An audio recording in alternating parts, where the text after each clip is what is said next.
Haile Selassie won this race is because he doesn't know how to lose.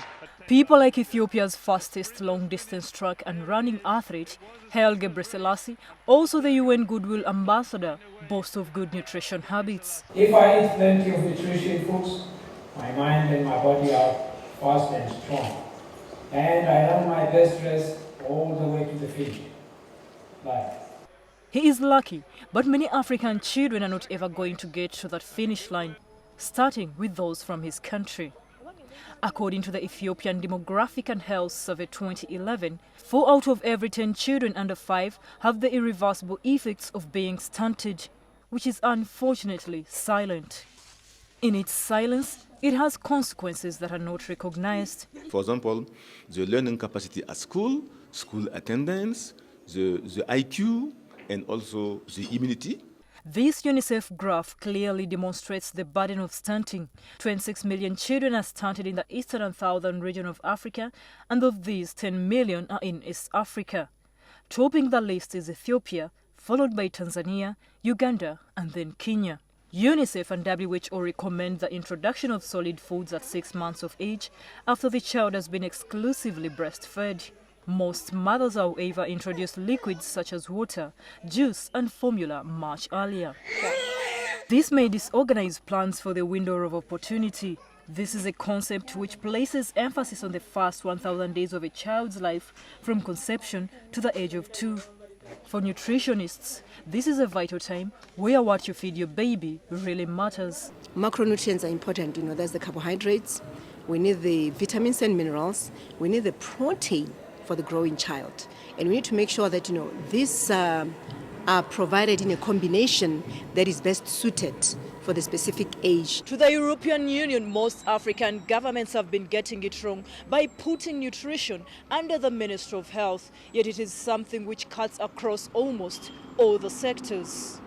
To ensure that this changes and improves policies toward nutrition, there is an ongoing project by the European Union, African Union, UNICEF, and the new Partnership for Africa's Development, NEPAD, costing 50 million euros, almost 53 billion Uganda shillings, in 4 African countries: Uganda, Mali, Ethiopia, and Burkina Faso. They all have quite well-developed policies. They all have quite ambitious targets. But they all have a long way to go, and funding is an issue.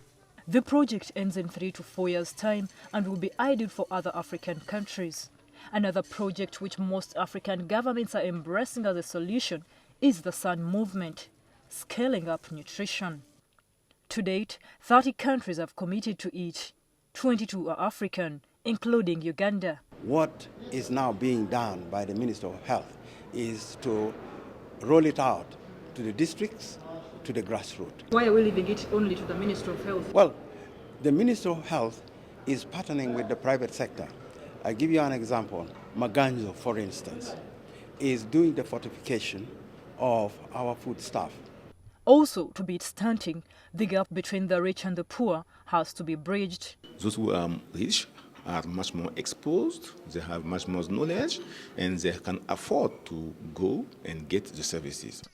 To help with this is the Homegrown School Feeding Program under the Comprehensive African Agriculture Development Program, CADEP, at NEPAD. Let us have the small-scale farmers, who are mostly women, produce the food that will be supplied to the schools, so that creates a ready market. So this program is actually about holistically benefiting everybody. Fears from other nutritionists are that Africa is bearing the brunt of a double burden of malnutrition. Aside from undernutrition, there is overnutrition, with which comes non-communicable diseases such as diabetes, heart disease and cancers. The person has to have a healthy lifestyle, meaning that he has to eat healthy food, safe food, to do physical activities.